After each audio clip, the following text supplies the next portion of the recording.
because what people don't understand is that plants need the microorganisms in the soil to be able to transport the nutrients. The plants actually can't uptake the nutrients themselves. They need to be converted through bacteria, which is so fascinating because like we need bacteria in our gut to metabolize our food and to like help us. And it's really the same thing is happening in the soil. And I just love that congruency. Like there's just so many, analogies between the human body and earth. And that one gets me super excited. This episode of Grounded in Maine is sponsored by ESG Review. ESG Review magazine is published quarterly in February, May, August, and November, and is available for free in print and digital formats. ESG Review is devoted to environmental, social, and governance strategies, technologies, and investments. ESGreview.net is updated every Wednesday with 8 new stories and is home to feature articles, news items, and more. Visit esgreview.net to stay informed and help us spark the collaboration and awareness needed to develop sustainable economies and communities around the world.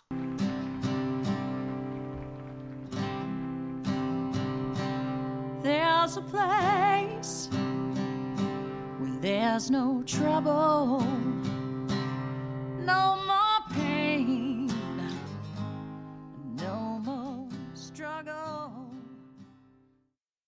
Grounded in Maine podcast is an open conversation about how we show up for the world. I started this podcast out of a desire to learn new ways to be sustainable because the word sustainability is big. It can be overwhelming, and I just wanted to learn, different ways to try to be part of the solution and not feel like it's too late. So I'm talking to people who are doing different things and learning so much. I hope you are too.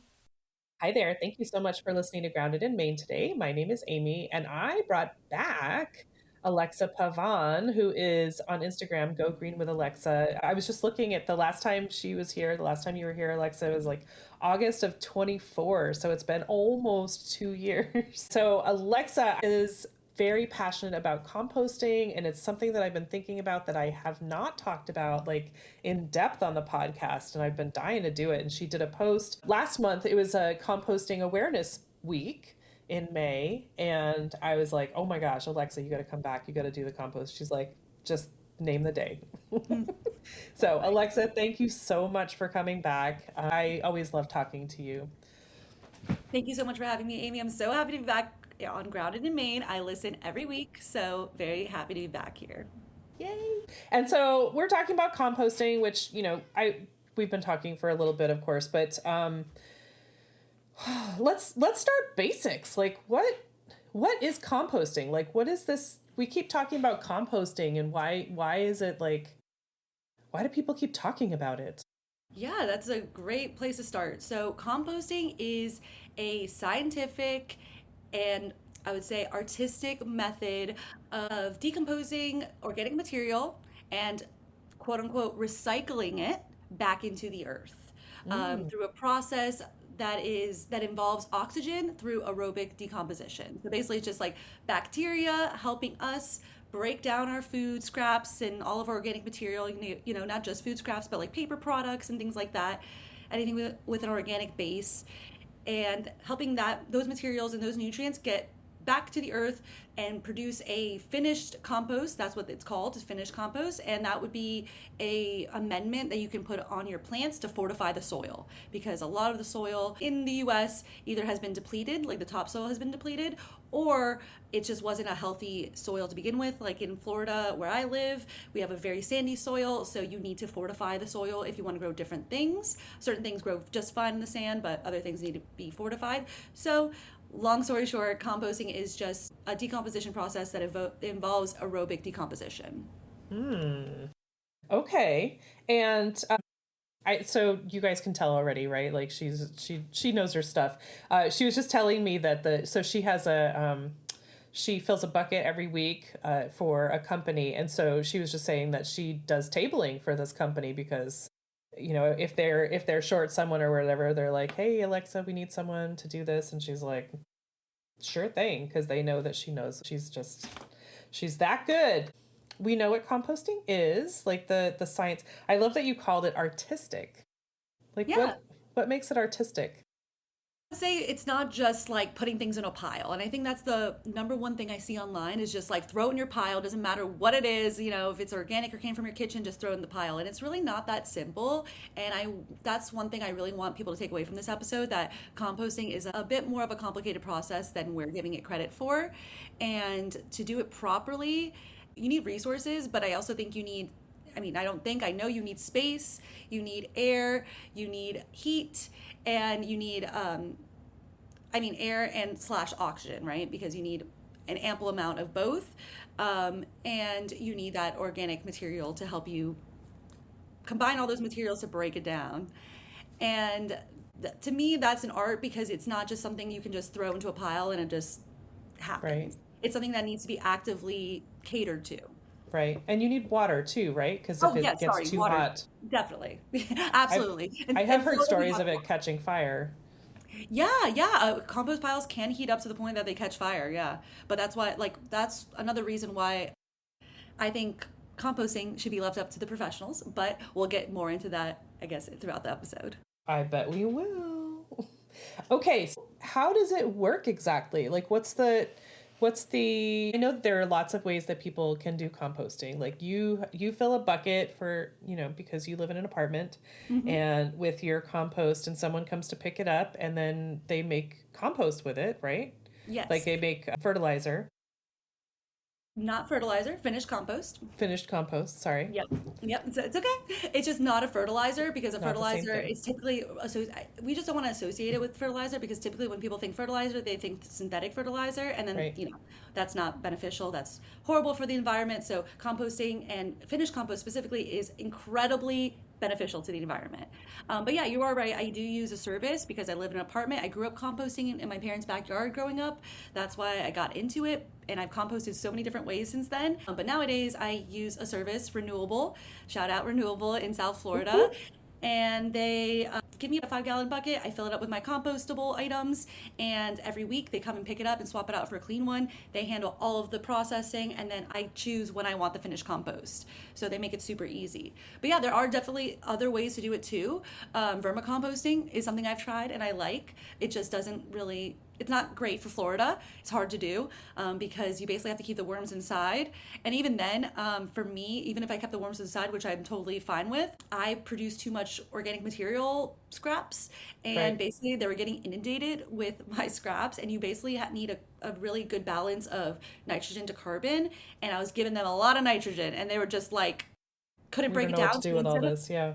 Yes, all that food breaking down, it was just too much. It would bring fruit flies and different bugs, because it wouldn't break down in time. And so it really works for people who Gotcha. don't make much organic material, but I cook all my meals at home, and I Right. eat a lot. I'm a big eater. So I eat a lot of fruits and vegetables. So they just me and my husband, it fills up every week. 5 gallons is kind of a lot for 2 people, but we fill it up, especially in the Right. summer with watermelon rinds and things like that. Yeah. So it's a really cool. I love working with the worms. It's fun, but it's didn't really work for me. So that's why I felt that service, I can put so much material. I'm composting around 15 to 20 pounds a week, sometimes more. So they're taking care of all of that, and I don't have to really lift a finger, just put it outside my door. Right. And that's why I feel it's so convenient, because there's never going to be a disruption in my habit. So that's the number one thing with these sustainable habits, right? We want to try to keep them as consistent as possible, just like any other habit, like if you're brushing your teeth and flossing Right. and all these different things, right? Yep. We want to keep doing these things consistently. And I just find that composting at home, if you're not completely dedicated and committed and have time to put towards turning the pile, checking the pile, mitigating any issues and things like that, you are going to probably stop composting, because it's going to be another chore for you to do, essentially. And Right. we already have such busy lives. Right. So basically there's lots of ways to compost, but I think the best thing to do is find a system that works for you, that you can do every single day without fail. Right. No, absolutely. I mean, you want to, when we're shifting to more sustainable practices, it's easier to stack them and make them as easy as possible. And so, because if they are not easy, you're going to be like, I'll just skip it this week. And then, who knows what might happen. So you want it to just be easy and a really good habit, so that it feels natural and you don't have to think about it as much. So yeah, I totally get that. And I always struggle with when I'm composting myself, I always forget like you have to add brown matter or you have to add water. Um, I've never had a fire, but it's taken a long time because it hasn't had all the stuff because I forget the brown matter and I forget the water. Like it Yeah. doesn't break down the right way. And that's actually the most important part that people don't think about is that everyone's like, okay, I want to compost my organic matter. Usually people know why they want to compost. It's like important for the environment. It's important for our human health. There's so many reasons to compost, and I'm sure we'll get into that too. But the brown matter or the carbon source is the biggest ratio that you need. So the problem is that you need like a 4-to-1 ratio of carbon to nitrogen, and most people are like inverting that and they're putting in like 4 times as much, maybe not everyone, but somebody like me puts in a lot of scraps. Right. And if you're not putting in 4 times as much carbon material, you're gonna have major troubles. And either it not breaking it down in time, like in a short time frame, or it's like odors, pests, things like Right. raccoons, like bugs, whatever, and possibly neighbors being upset if you live in a metropolitan area and your neighbors can smell your pile, they're going to be pretty upset with you. So that might discourage you from composting, and that is what I see as the biggest problem because like it's really hard to find this carbon source. Like maybe if you live on a homestead, I think that's a great idea. If you live on a homestead, you probably have adequate carbon sources. But somebody like me, I live in a metropolitan area on a coastal town in South Florida. I don't live in a house. Even if I lived in a house, I don't think I would have the yard waste availability, like the carbon source needed to supplement my compost pile. You just need a Right. crazy amount. Even the compost businesses that the service I use, they literally get dump trucks full of mulch. So they work with businesses that are chipping trees and things, and they'll fill up like a whole dumpster, like a big dumpster of Right. this mulch, and just dump it into these piles because they are making like giant 15-foot piles. They're called windrows on their property.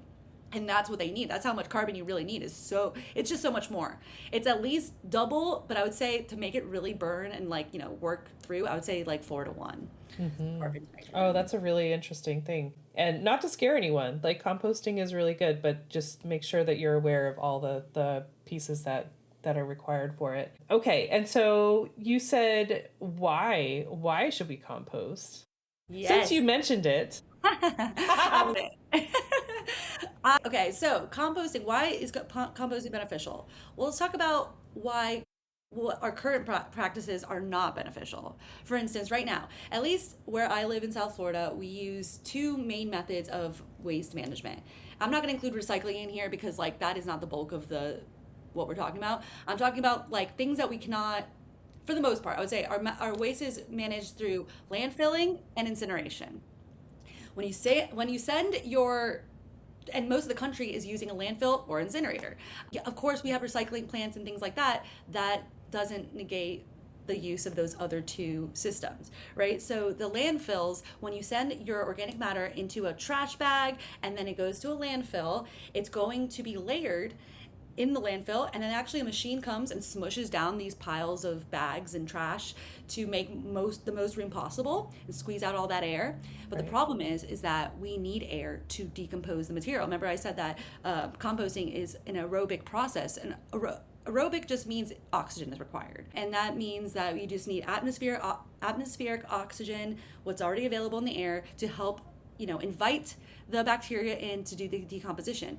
But the problem is there's not enough oxygen, so those little bacteria never come, and therefore you get a partial decomposition inside the landfill, but it never really decomposes. Right. And And there's nowhere for it to go. and there's nowhere for it to go, right? You're just like you basically just created a pit where it just has to stay there and get stored forever. And they decommission landfills after so much it's been all filled basically, and they'll even like cover those landfills up with turf and call it a recreation area.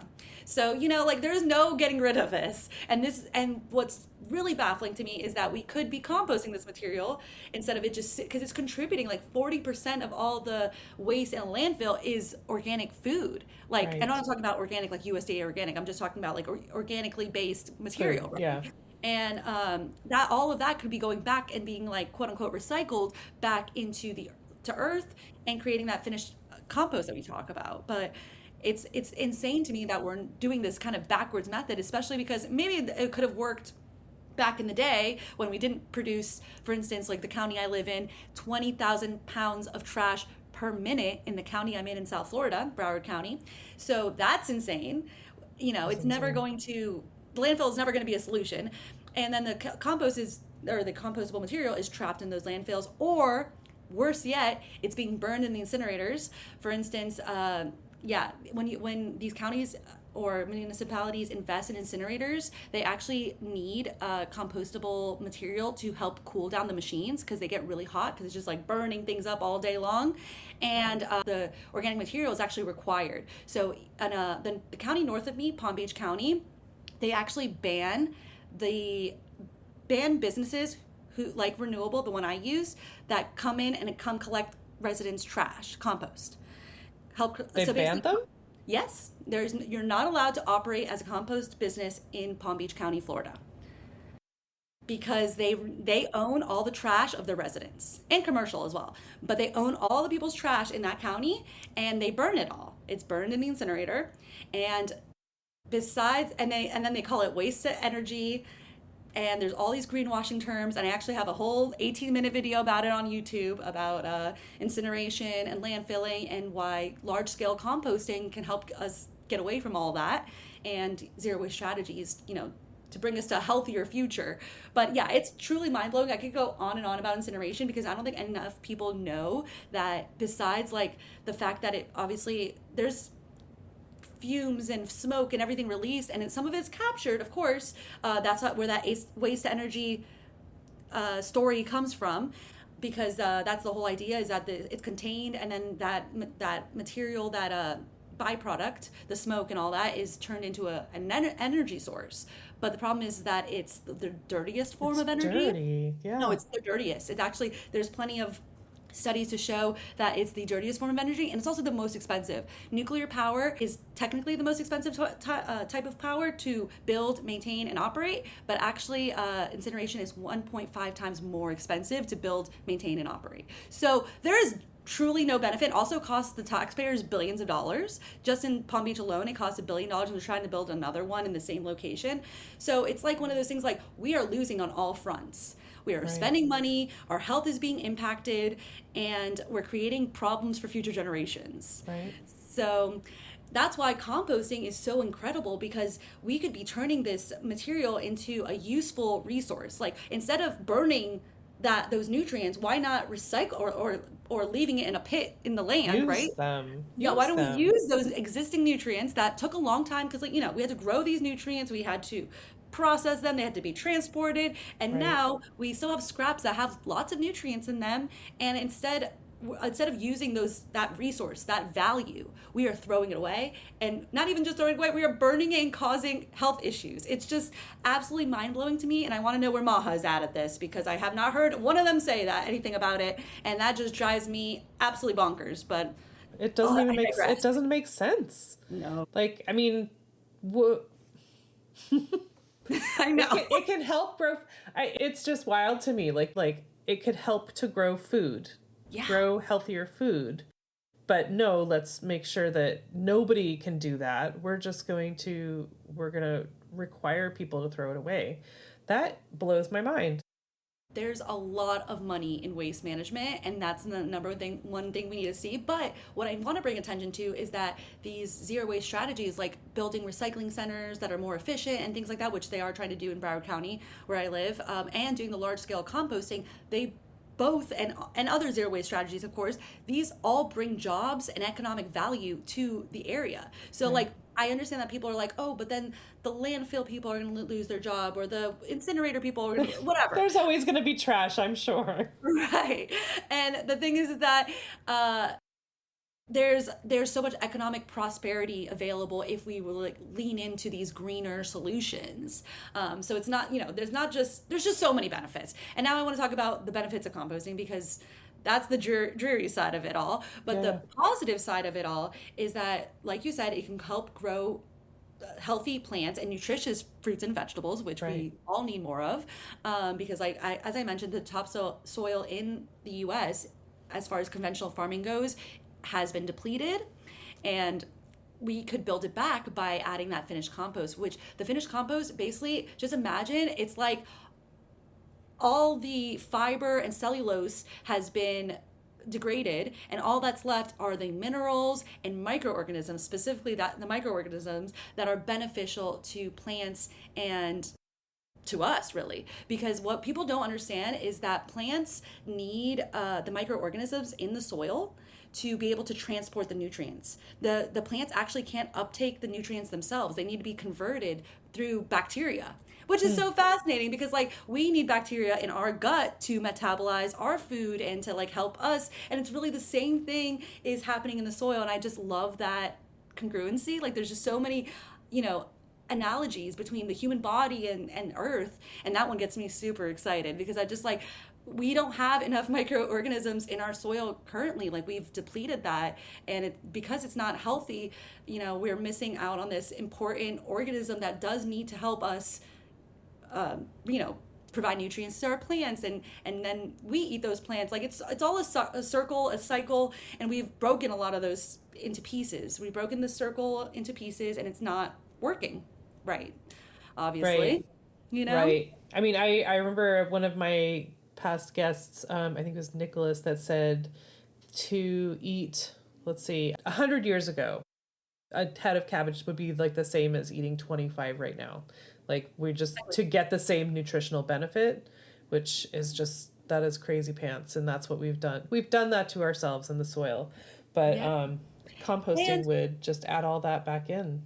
absolutely. And that's just like one of the aspects of composting. Another fun fact I love about finished compost is that it actually can hold up to 20 times its weight in water. So it's highly absorbent. And if you've ever touched like a really good finished compost, it's very fluffy and it's very like dark and black, and it looks just rich. It looks like it has all these nutrients, right? And when you touch it, it's like it compresses in your hand, kind of like sand, what sand does a little bit, and but it's also springy and absorbent. So what's amazing is that if you're in a drought, it can hold water, right? So that's cool. But then when you're experiencing flooding, it can also absorb the flooding. So the fact that we're not using finished compost in all the landscaping in our municipalities is wild to me, because that could be a huge, you know, way to combat these issues. There's droughts all over the country right now, and then we also have flooding episodes. So these are things to consider. Like we could just be landscaping with finished compost, but instead we're not. We're burning it. We're putting it in the trash. Yeah. But and so I mean, when we put compost in the trash, when we put food in the trash, that creates methane, right? Yes. So another one of those, like the opposite of benefit. So when you send those, I'm glad you brought that up. Thank you. When you put all that material into the landfill, and like I said, it's only partially decomposed. When it partially decomposes, it releases excessive methane. And methane is a potent greenhouse gas that warms our atmosphere. So, and it's also releasing CO2 from these landfills. But methane, most importantly, is way more potent than CO2. And we could be preventing that huge influx of emissions. I believe food waste is like the third leading cause of climate change. It's just wild. You know, it's such a preventable issue, and we could reap so many benefits by just composting. For sure. Oh my goodness. That's a lot. I mean, it's such a I mean, food waste in general is just, that's a whole other thing that we've talked about before, of course, but just, you know, if you think about the fact that we have all this food waste and not using it to the full potential, it seems silly. It just seems silly. When you start looking into it, and especially when you look into the incinerator and landfill of it all, you really feel like, okay, this has to be some kind of joke. And like I said, there's a lot of money in waste management. So we always have to ask, you know, and follow the money. Yeah, I guess we do.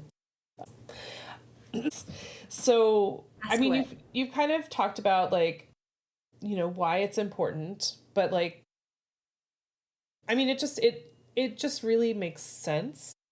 And I do not know all of these details. Like I rely on Alexa for this stuff because she remembers things. But I mean, I compost, but I did not know. I mean, I know why. I understand that a little bit, but like all the details, I'm like, Alexis, fill me in. Why am I doing this? And she'll tell me because she knows. That's right. But is there more to like why it's important? I mean, there's like a million reasons, right? I mean, stopping the food from going to landfill is a huge one. Diverting that waste from landfill, and also, instead of calling it waste, like I love the owner of Renewable calls it, don't call it waste. He says it's opportunity, because it's true. Like, we could be using this material and it's a huge opportunity. And I love when he says that. So, the opportunity of turning these materials into something that's, again, usable to grow something else is huge. So that's the second thing. The third thing is that retaining water in all aspects, right, huge.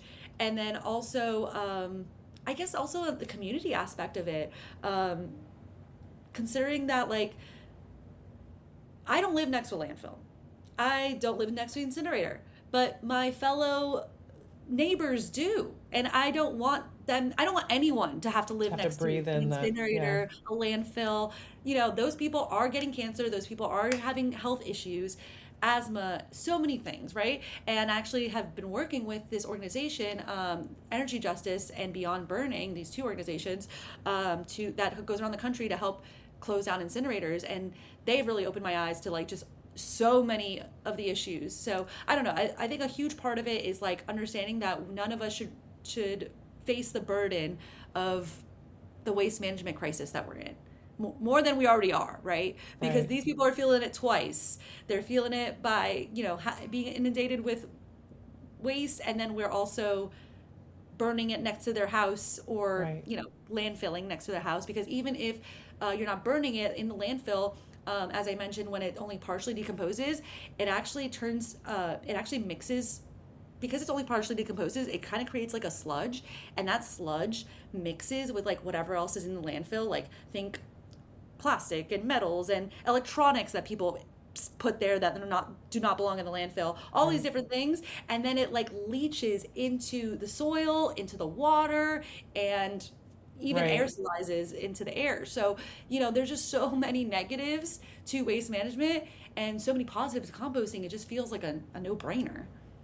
Yeah, no, absolutely. I mean, especially when there are services and I know a lot of people talk about doing your backyard composting. Literally, you can just use a few pallets to create a box for it. Although I have my aunt is in Massachusetts, and they don't have a compost bin because they have bears, and you don't want to invite them.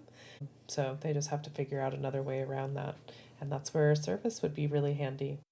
Absolutely. And I just want to say, since we're talking about a service, I think that any way that people can divert material from the landfill and compost it instead is great. Like, I understand that not everyone has access to it. I mean, I didn't even have access to this service 4 years ago.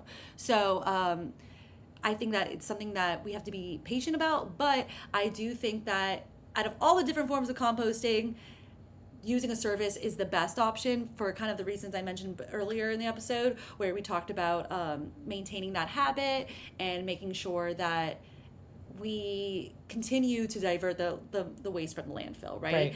And the best part about the service is that it's not limited to just, like, fruits and veggie scraps and paper products. You can also compost meat, dairy, and bones.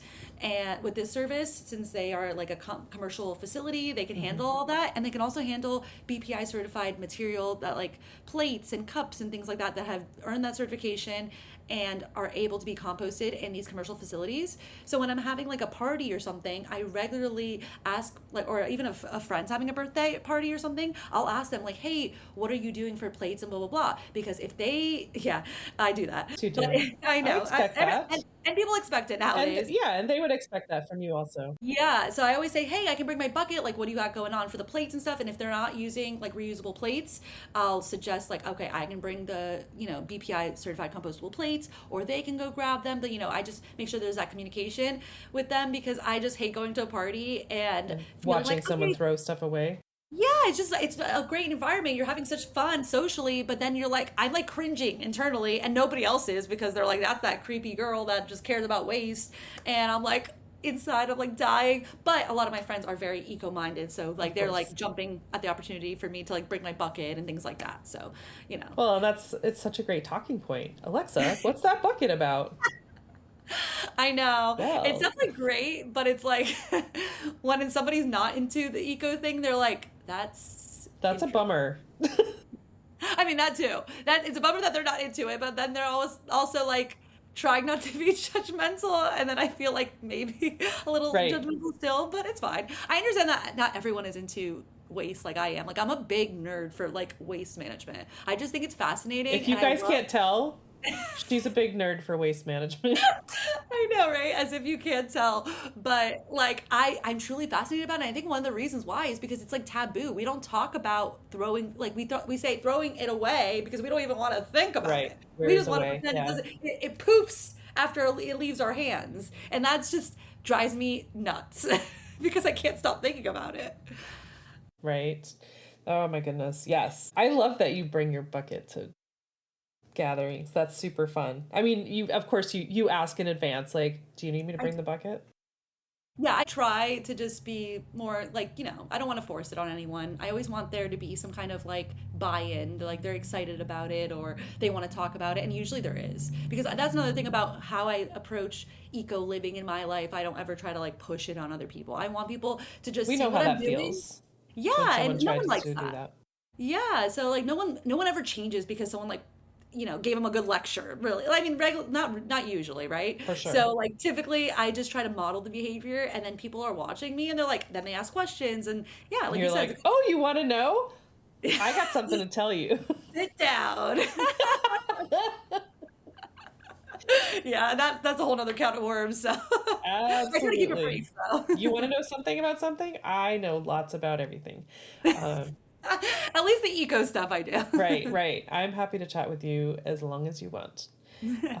That's so cool. I think I mean, I love that you've got friends that just understand and they're like, hey, Alexa, can you bring your bucket or, and they're not going to be offended if you're like, hey, do you have the right plates or do you want me to bring some or. Yeah.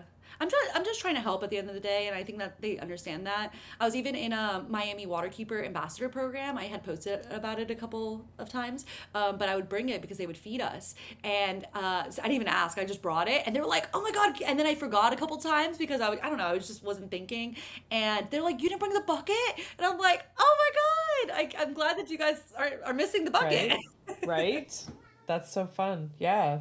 I mean, I guess you could just put it in a something and I then did. There's did. been many times where I've like taken like for instance pizza boxes because you can't really like there's this whole thing of can you recycle it, can you not? Some places take it, some If places it's don't. greasy, yeah. Yep, because it's greasy. Typically you can't, at least the ones here in South Florida, so I would take it home and I ripped up the boxes and just put them all in the thing. So Nice. yeah. I Very definitely do. I've come home with a lot of trash bags full of stuff, and my husband's just like, okay, but he's not. But also expects it. Like, Right. Yeah, he's like, oh boy, she's doing that again. But yeah, I don't think he even bats an eye nowadays. I mean, you guys have been together how many years? 10 years. Yeah, Yeah. he knows So, you do. He knows you're yeah. gonna And do also it. he's very into it too. So Right. Yes, I've seen the reels where he's like carrying the bucket, and you guys do that together. That you weigh it every week. yeah, but he's actually the one with like the environmental science background, policy and management masters. I don't even have that, so it's just funny. You've got other things, and you've got the passion. He's got the degree, but you've got the passion um, and everyone's Absolutely. like, Someone hey, out there wants to pay for me to get a degree, I'll do it. right? Absolutely. A master's. So I have my bachelor's. right. Well, so I mean, from our conversation a couple years ago, like I know you grew up in South Florida with your parents came from Brazil and they're very eco-minded also. And so that's where you kind of got this bug for taking care of the earth. And so you just kind of like you took it and you ran. Like it was like a relay race. Like, okay, it's my turn. Yeah, I mean that I think that I don't even think they would describe themselves as eco-minded. Definitely not back then. for them it was just a lifestyle. It was like as if you take off your, like they take off your shoes before you go to inside the house, like that was just part of it. Like composting was just a natural thing. My mom grew up on a farm, my dad grew up like in a more, they both kind of grew up in a more rural area, and then my dad spent like a lot of time diving off the coast of Brazil, and my mom was like doing the farm life thing, so with her family. And so for her it was just like a natural thing, and my parents grew those tropical fruits. They still grow tropical fruits, so it's like many. yeah, and so it's like hand in hand, right? You need to like nourish those fruits, and a lot of those fruits require like they require Extra. compost, They're heavy feeders, yeah. Yeah, they're big feeders. They need nutrients, so it's like it goes hand in hand. And for them, I think it's just who they are. And then for me, I was like, oh, that's just the things we do. I never thought I could have a career in it. I thought, I was kind of told as a kid that like just find a good job so then you can make money. And I was like, yeah, not environment, because obviously nobody wants to pay environmentalists and things like that. And although that's kind of true, I do think times are changing, and I'm glad I still found my way back to a, career, because I got my degrees in biomedical science and public health, and I thought I wanted to be a medical doctor, and this is a much better path for me. So I'm very happy. For sure, especially right now. My goodness. So, I mean, it's so important to you that people understand, about all these things. Like, and I love that you have this easy way of like being drawn to whatever you're talking about. I mean, I've been watching your reels for easily 2 years, lots more than that, I'm sure. But like so you consider yourself an imperfect, what do you call it? Environmentalist? Imperfect sustainability, right? Yeah, I would say, that's what I say is like imperfect sustainability, because I think my goal is to, just to be as sustainable as possible, meaning like use as little resources as possible, be as intentional with the resources as possible, things like that. But yeah, I'm also an environmentalist. I'm also a climate communicator is another way I like to describe myself. Not really online, but like if people ask me what I do, I say, I either say I'm a writer or I'm a climate communicator, just because that's what I do. I spend all day writing, and I write for environmental organizations and sustainable businesses. That's like my actual career. But then I also have I was already writing for those businesses, and then there was sometimes I would write and I'd be like, oh, I want to talk about this topic, but I want to talk about this, but they would be like, no, obviously you have to stay on track and focus on whatever project you're working on. And there's so many, and that's what happened. It was like I was overflowing with all the different things I wanted to talk about, and also I was inundating my friends and family with it. I would be like, oh my God, what about this? What about that? And I would be talking like, especially Andrew, I'd be like talking his ear off, and I'm like, you know what? I need to channel this. I need an outlet. Yeah, I need to channel this information. And like, I don't think anybody in my life was surprised when I started doing that. But like, yeah, it's become such a way for me to connect with others. But then also, I've learned a lot myself. I've connected with such great people like you, and we get to have these amazing conversations. And yeah, if you had told me like 10 years ago I'd be doing this, I'd be like, you're insane. So No, anything can happen. Anything is possible. Yeah. Oh my gosh. I love that you say so often like imperfect, because there are a lot of people that are like, oh my gosh, they're always talking about that, blah blah blah. But the fact is we do the best we can, and we know that we're gonna mess up, and it's just we're just sharing the information that we are understanding, and you do it so well. You do it so well, because you actually, I mean, I've seen so many times on your reels, you're like, imperfect sustainability, like here's what I'm doing. And this is that you've actually said, I can't remember the one that you did most recently that I noticed that you're like, I just learned that I've been doing this wrong, or something like, or, something I've been doing is not good. And I mean, I don't remember what it was, but you're very honest about that, and not like, I'm better than everybody. No. That's what I love about sustainability, is that it's always changing, and I get to be a forever student. When we know better, we can do better.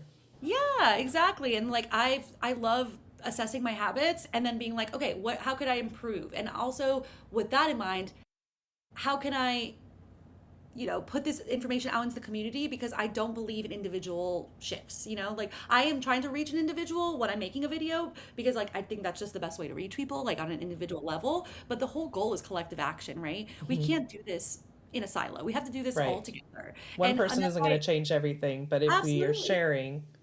And that's why I believe so deeply in perfect sustainability, because that's the only way we can all function, in this Right. transition, because If we it have is to be going to be a perfect, transition. forget it.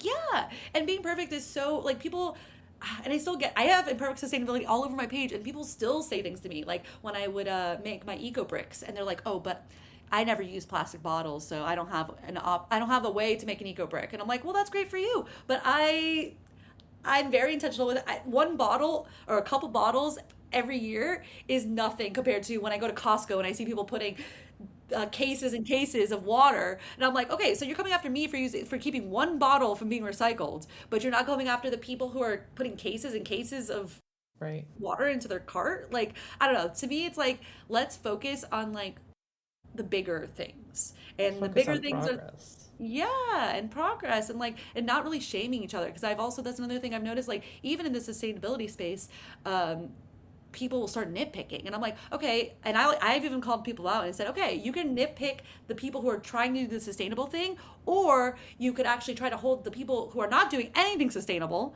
accountable. Which one are you going to choose? And they're like, okay, well, when you put it like that, and That it's like, makes yeah, because sense. you guys Yeah. are going so, you're being almost shameful. You're like, you're shaming the people who are trying instead of, and I'm not saying that you shouldn't educate the people. I think, everyone is just trying to do their best, and you can still educate people in a kind way. But, I think trying is important. I think we Yeah. all just need to give a shit, honestly. If I put it Amen. that way, like that's all I'm trying to do is show people that there's like people out there that care. Sometimes people will reach out to me and they're like, "You're the only one I know that cares," and I'm like, "Well, I'm not the only one I know who cares. I know so many hundreds, maybe even thousands of people at this point Thousands. Yeah. that care so deeply about the environment, about humans, not just the environment, Right. but the planet, the people on the planet, Right. and that's what I just try to highlight, and that's why I've also decided to like make more community based posts and things like that, and I started doing the community roundup posts where I do. Events. Yeah. Yes, I do. I basically aggregate all the events in my area and just kind of organize them a little bit so people can easily register for them and then see what's available. Just because people would come up to me all the time and they'd be like, we would be ironically at an eco event. And they'd be like, wow, this is like the only eco event I know of, and there's not really much not much going on in South Florida. And I was like, you're so lovingly wrong. And then that's why I was like, okay, people don't know these exist, so I need to Right. put it out there. So yeah, I mean, at the end of the day, we're doing what we can, but it's a fun journey too, to like meet different people and educate different people and For sure. learn other Yeah. habits. Like I love hearing about what you guys are doing in Maine, and I love hearing all the different ways, and we can all learn from each other. Yes. Well, and I mean, another thing that you do, you go to these events and you work on the composting committee or your recycling or whatever, like whatever is needed. So you get to go to these like concerts and stuff on the beach. So you get to have fun and you're getting some stuff done, which I think is, I mean, you can't beat that, right? No, and that's another great point to bring up. For back to composting, there's already large scale events like music festivals that are composting, and like you mentioned, I do compost every year. For 4 years now, I've done Tortuga Music Festival, which is a huge ocean conservation festival. Huge. Huge, over 100,000 attendees, and it's actually the most sustainable large scale music festival in the world, because they literally think about every little detail. Single use plastics are banned. There is not one water bottle in that whole place, and it's a huge, huge festival on the beach for 3 days. Everything is put on compostable serviceware like bowls and plates and all that stuff, and everything is just, it takes a whole year for them to plan that festival. They Of literally course. finish it and then they start planning the next year's. And that's not the only one. Actually, FIFA this year, they contracted renewable for FIFA at the World Cup, and they did Awesome. F1, and they do Ultra, and there's so many huge festivals and things going on that are already being composted for. And I'm talking about, like, we did 40,000 pounds just in 3 days at Tortuga Music Festival. So I know. I remember you were like a couple days later, you're like, why am I still so tired? yeah, it's exhausting in the best way, but it's like, it's also feels so good to know that I had a part in preventing all of that All material from that, going to landfill. yes. Yeah, because 40,000 pounds. Ooh. especially when we're all sitting there sorting, we're all kind of just talking, and we're like, okay, now imagine all the different festivals going on, not just in Florida, but now in the Southeast region, and then all the Right. US and then the world, like there's there's festivals all over and we're not composting. So the opportunities are endless, and I know one day it's going to be so normal that we're not even going to think about it. I just can't wait to see the day. Yeah, and I think that as far as composting, I think it's so important to understand like why we do it, and how we can, how we can take part in that. Like it's a really important waste management, and I just think that the more we know, the better that we can do, and it's just I just think it's really important. So I'm so glad that you did those posts for Composting Awareness Week, and I happened to catch it so that we could do this, Me because too. I haven't done a composting conversation, which is crazy, in 4 years. Wow. I'm so glad I got to be the first. I think there should be more composting people on though. But I Definitely. would love to keep talking about it. One other thing, since you did bring up the International Composting Awareness Week, that one of those posts I had talked about how composting can help save the ocean, and that is Yes. one. Well, I think composting can actually help save every element on planet Earth, Right. including humans, but especially compost because of the methane emissions, or especially the ocean, I should say, because of the methane emissions that are contributing to the warming sea temperatures, which then contributes to the sea level rise. Right. All of that could be at least slowed down if we composted at a large scale. So, Right. Well, and if you guys listen to the first episode with Alexa, so she grew up, like I said, in South Florida. Her parents came from Brazil. They literally had a scuba shop in South Florida, and so Alexa has grown up in the ocean, really. And her husband is a diving instructor. yeah, yeah. That's how we met. He worked. My parents had the scuba diving business for 23 years, and then he started working there, and we did our dive master course together. So it's like the first level of professional scuba diving. And then yeah, he continued because I had no personal interest in becoming an instructor, but it's a very hard job. But he is still an instructor to this day. He does scuba diving and free diving. But yeah, that actually the ocean was my first introduction into the environment and caring for the environment, because my parents deeply cared about the ocean and protecting it, and it was kind of rare actually at that time, especially when I was younger. I remember it just not being something on at people's, they're not thinking about it. They weren't Right. thinking, even Right. though they were scuba diving, even though they were using the ocean, even though we live in a Right. coastal city, people didn't even know we had a coral reef that was right out there and accessible. So there's just like a lot that people don't know, and to me, that laid the foundation for how I see the world and how important I see the ocean, because it's important for everyone. Like, even if you don't live near the coast, the ocean impacts you in your life, and it provides oxygen to us. It does so many things. It regulates the temperature. It's literally the world's circulatory system. So it's such an important environment that I think we don't really think about, since it's out of sight, out of mind. Um, Exactly. but I do want to bring awareness that like what we do on land does affect the ocean, and composting is one of those habits that can help save the ocean. Hmm. True story.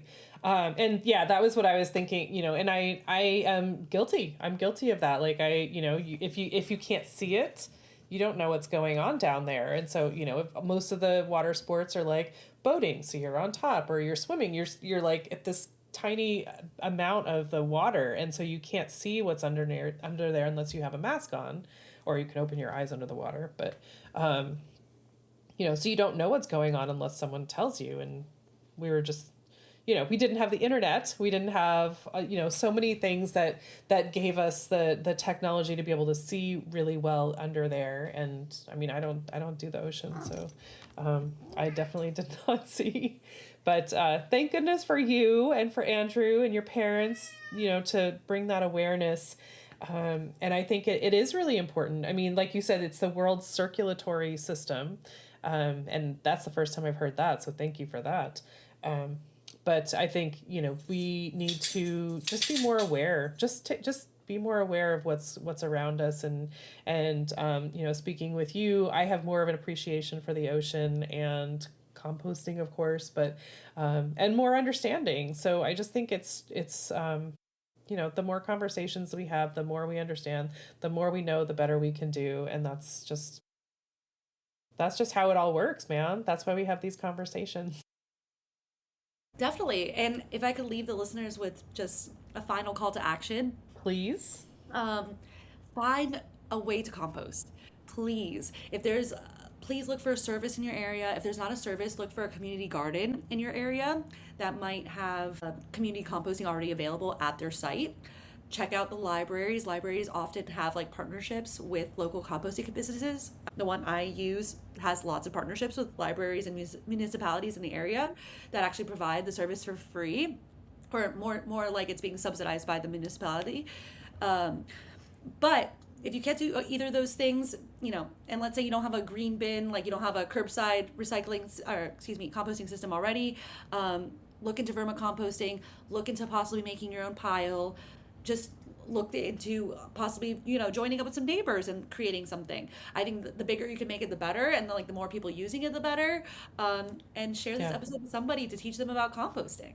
Absolutely. And like I got my first worm composting bin at the library doing taking a class on it, and That's so cool.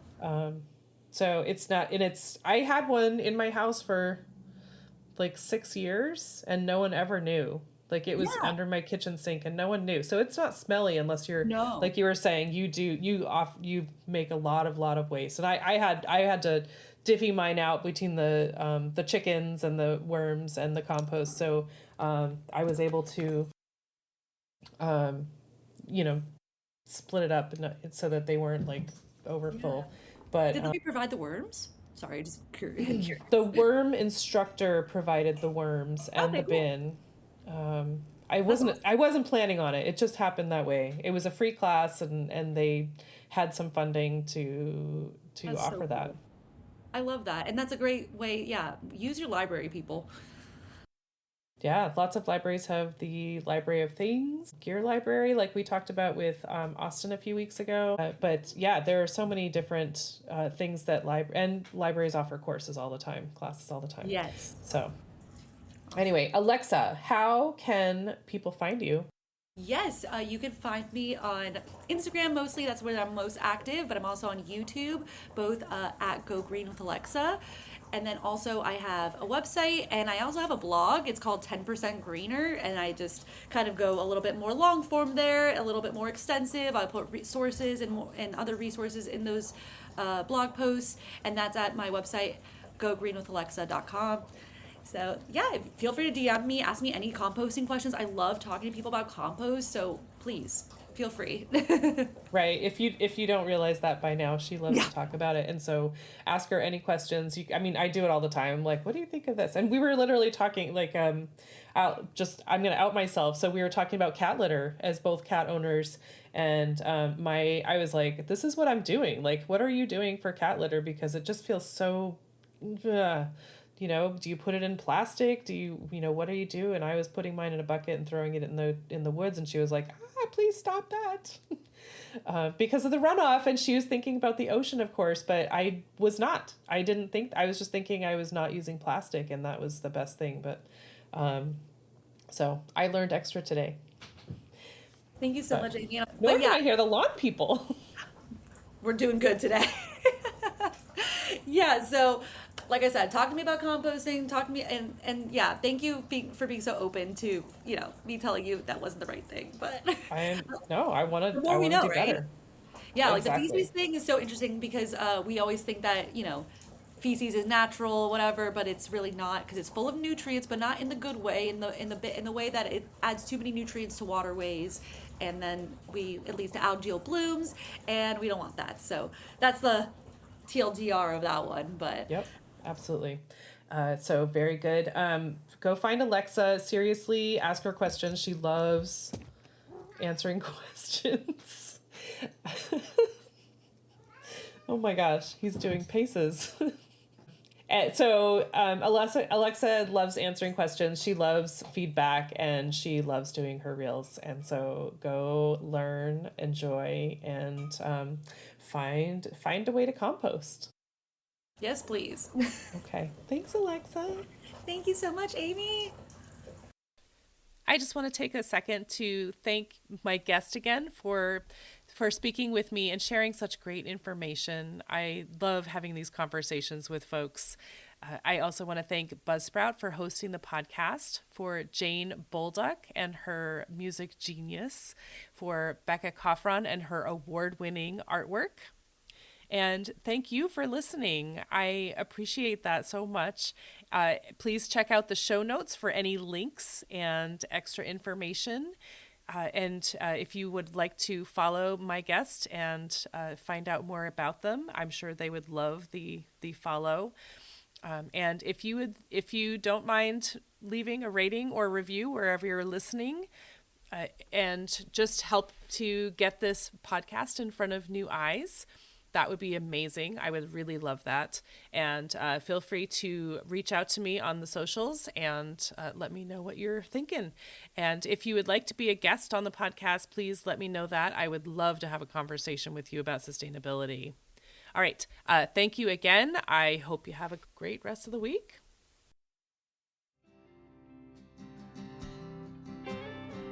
There'll come a day, my mama told me, when I find love to have and hold me, a heart that's strong and so sincere. Just tell me, how do I get there from here? Oh, tell me,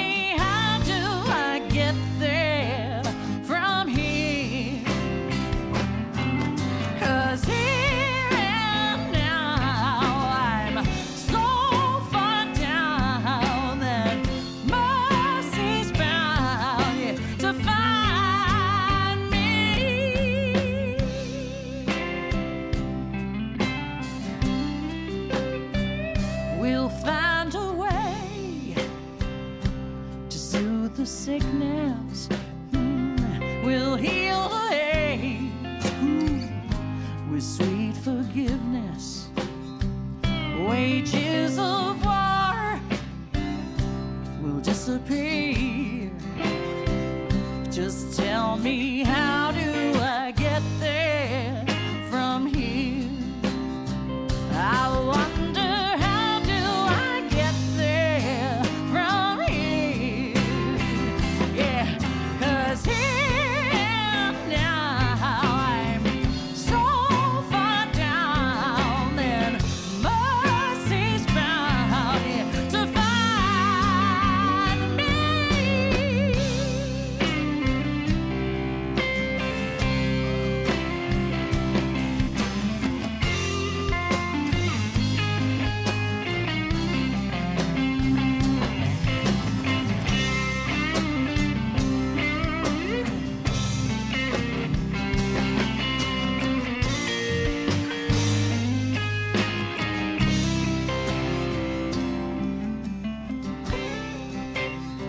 When that state of grace has finally found me, well, there'll be music, ooh, and good friends around me, yeah, yeah. And I'll just smile through happy tears.